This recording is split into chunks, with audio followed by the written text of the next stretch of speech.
And we sat down with him, myself, Kenny Zampese, and Scott Turner, and he was very passionate about wanting the opportunity to play again, very passionate about making this football team.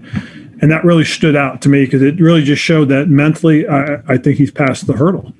I've talked to the doctors, his doctors that he worked with, the surgeons, the people that he had worked with from the military.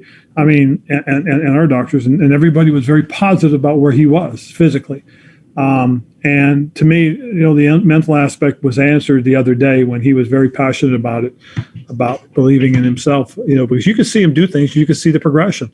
But, always in the back of your mind, you always wonder about the mental aspect, how is he going to be with it? And I loved his response. I loved the way he went at us about wanting to do specific things. And you guys didn't get to see it, but we threw him right into the middle of the fire the last 2 days of practice. He handled all the 11-11 drills for the backups and for the practice squad stuff, or the practice team stuff. So we got right in the middle. People were flying all over the place, and he just stood tall. So that was probably the biggest hurdle, I think, for me personally. I wanted to see, and just watching him do that was really kind of a cool deal because I'm fired up for what he can be, and hopefully we can continue to progress too. And this gives him a chance to continue to work on the football movements that he's got to get back, because again, he's still rusty. You still see it, and that's the honest part about it. And that's the beauty of having both Kenny and Scott in that conversation, was they could tell them, hey, there are some things that still look a little rusty that we got to work on. So it was a very positive situation.